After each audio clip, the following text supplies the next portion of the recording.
on, YouTube folks out there, Facebook friends, people of Black Junction TV? My name is Otamir, and this is the Hard Black Truth. And there's so much that could be said. There really is. I've covered these types of stories in the past, and they are nothing short of atrocious. I got some things I need to say about this, but before I do, first this quick message. Occam Jeffers had no illusion of being a hero or some savior. Once again, faced with a covert mission, this one involving dangerous and lawless cops. Occam's shadowy bosses needed him to expose the cops' secrets and obtain justice for the beleaguered black citizens of New Orleans. This was the profession he left the pulpit to pursue, now a ruthless counter-racist hitman. Yet somehow, in between the greed, lies, and murders, Occam found himself torn. A mysterious and elusive black cop, Detective Jessica Baker, had stolen his heart, making an already dangerous mission more difficult. Falling in love with one of his targets raises the stakes, and he must somehow win the war waging within, while answering the hardest question of all. Does he embrace his heart's desire, or does he quench his righteous thirst for justice? Find out in War of the Heart, an Occam Jeffers novel, available December 1st everywhere books are sold. Visit spiritOf1811publishing.com for more information.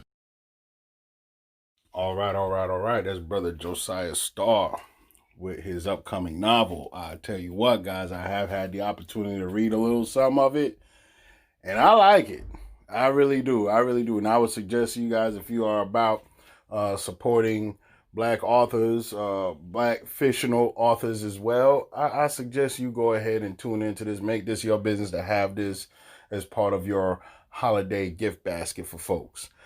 But moving along, we have the situation with Joseph Pettaway. Now, I know it says Pettaway here. I want to say the actual spelling of his name starts with a P for the last name. And we're still waiting on the video itself to come out publicly. Apparently, it has been released. But good luck to anybody actually finding it. Now, this story is actually from 2 years ago. This man was mauled 2 years ago, mauled to death. Now, for those of you who followed my old channel, you guys know that I have covered videos on police maulings and how these officers would often allow these dogs to go maul someone, and then they will sit there and pretend as though they have no control over the dog. And nothing happens, right? Nothing happens to the officer because, the officer was attempting to help. And look, you can see clearly that the officer is attempting to help. And nothing happens to the dog, oddly enough. Now, I would imagine that in a day and age where you can be sentenced to 20 plus years for killing a police dog, I still remember clear as day when I was first trying to push my own little Facebook group, the Hard Black Truth. If you're not part of it, feel free to sign up for it. As long as you black, you in there. And I posted how someone was getting ready to spend 20 plus years for killing a police dog. And I had some coon, I say it just like that, some coon that I grew up with. That's why it hurt me especially so. A coon that I grew up with turned around and said, well, if you can't do the crime, or if you can't do the time, don't do the crime. And I'm like, yo, my dude, it ain't about whether you could do the time. It's the fact that you're given 20 plus years for killing a police dog. Well, the man was guilty. And I'm like, man, I ain't even trying to hear that coon shit up.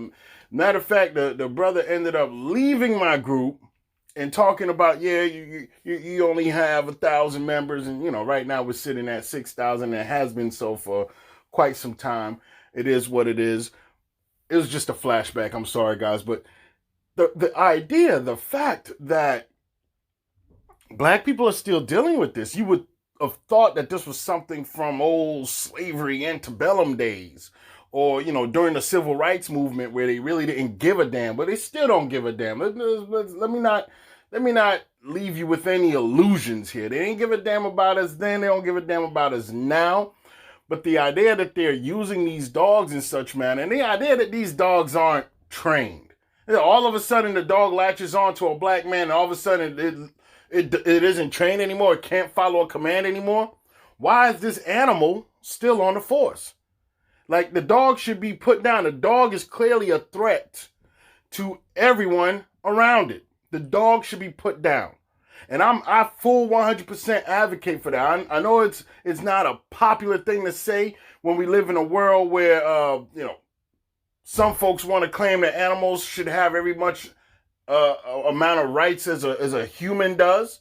And black people are still struggling to have our rights validated, but the rights of an animal gets validated before ours. I know that is contrary to some of you thinking, but honestly, if the dog cannot be controlled, you have trained this dog to pursue people. You have trained this dog to maul people. Let's make no mistake about this either. They want to claim and sit there and say, oh, the dog was trained to apprehend or to detain or to hold or whatever flowery kind of language that they will use to get it in your head that it isn't as bad as what it is. No, that dog is trained to maul someone. That is the whole point of using these dogs.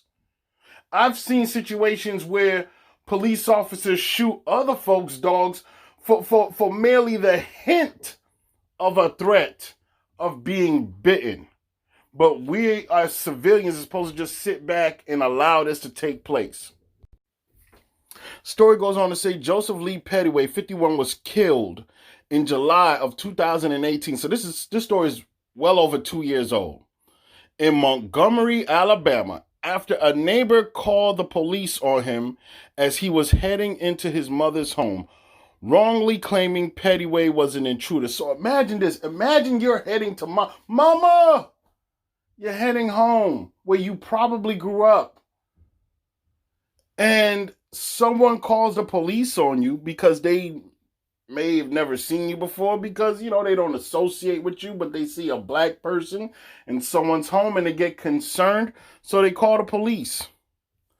And the police, instead of doing what police are supposed to do, because they're cowards and they act cowardly and they love to issue out and disseminate pain and death, they instead let the dog out on somebody, on a completely innocent man.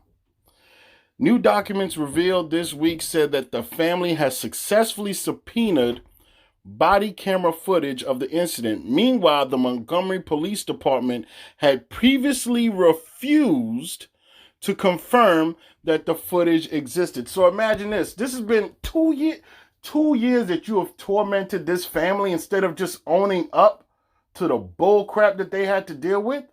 2 years you put this family through this where you wouldn't even admit that there was body cam footage that showed their loved one being mauled to death.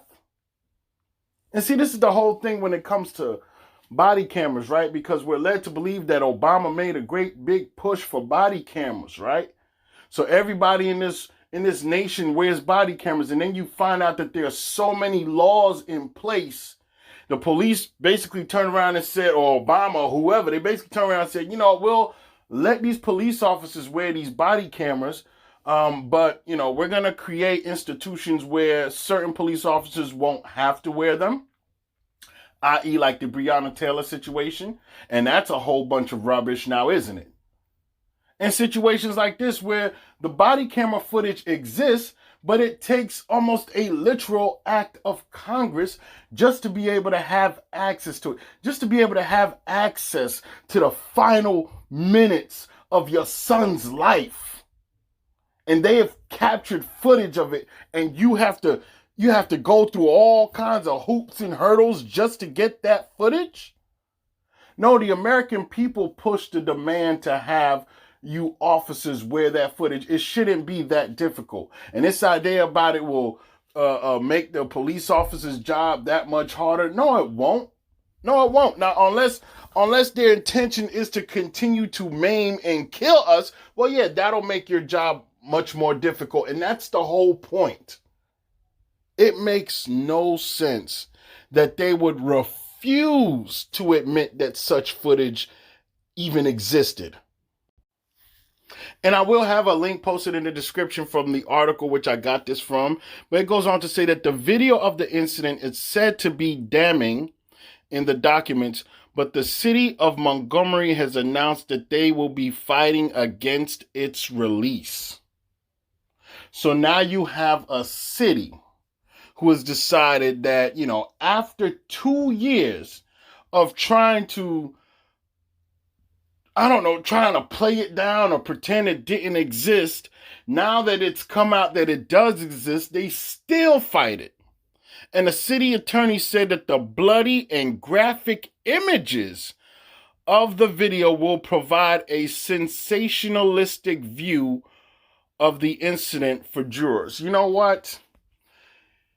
Nobody argues about the sensationalism of video when it gets played over and over on a loop in regards to the harming or injury or death of police officers.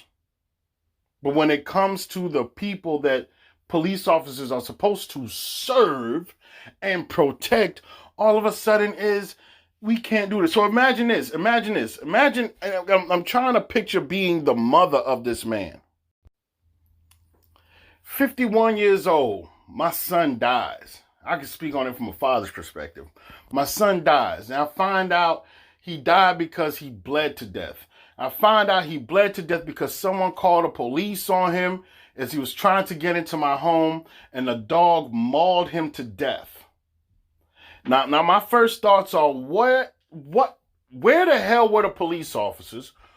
What the hell happened? Who refused to administer first aid? Because people get bit by dogs all the time. They don't generally die from it.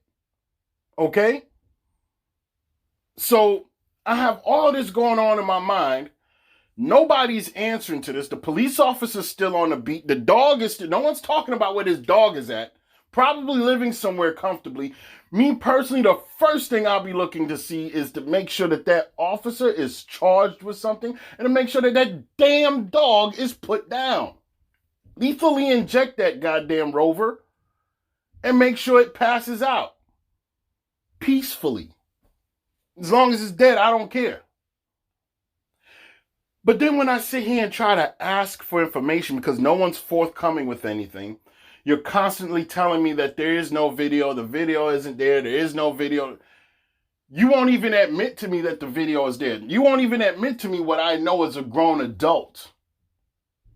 And then when you do finally admit it, now you're still going to fight against it because, this is too sensational and we're afraid that there might be protests. We're afraid that there might be burning down of structures. We're just afraid that, we've held out for so long and now everyone's mad and upset. So when will be a good time to actually show me an ounce of respect and dignity and humanity as a human being? See, none of these career politicians or officers or anybody who's of note have to worry about being mistreated and mishandled the way this man's family has been.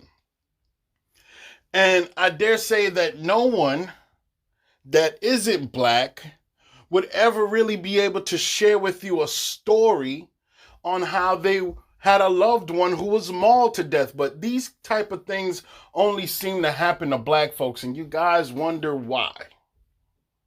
You guys wonder why. A lot of the reason why is because many of us are without any kind of economic power. We have no economics. So we struggle for everything, to include our own justice. I cannot, for the love of me, fathom what it's like to be a parent, a brother, a sister, a wife, a child of this man who was killed for no reason at all. He was killed he was murdered for no reason. He was mauled to death for no reason at all. As a matter of fact, had this been the neighbor's dog, the dog, first of all, would have been put down, no questions asked, and that neighbor Especially had that neighbor been a black person and that dog been a pit bull, that neighbor would be in prison right now, serving out some sort of sentence. Period. Period, ladies and gentlemen. Let's not kid ourselves with this. We know in our hearts that this is true. But it's a K-9 cop. So nobody's held to account. And the mere act of releasing the video is being fought against. So I don't actually have anything to show you. I'm not sure that if I did, I could without getting dinged by YouTube. But I will tell you this. The moment I hear or see the footage being released, I will have a link posted in the description. I will go as far as to change even the thumbnail to this video. And I'll have a link posted for you so that you can actually see for yourself and go beyond my mere rantings. But this is ridiculous. It truly is, but this is just part of what the ongoing war against black men and black women. This is part of the ongoing war against us, and this is part of what we have to deal with. This is the hard black truth, essentially. Folks don't want to deal with it. Folks want to be able to pray, and they want to be able to pretend that, Joe Biden is going to lead us out of this. Or you got some idiots out there waving Trump flags thinking it's all about the jobs. Jobs didn't help us here. Biden didn't help us here. Kamala Harris didn't help us here. Okay? As a matter of fact, where are they? Where are they? This story is over 2 years old. And we're just now dealing with the idea that there may be a video, and then the city itself continues to fight against this. I've seen nothing as far as what's been provided to the family. I see nothing as far as justice for this man's death. I see nothing. No one's talking about that.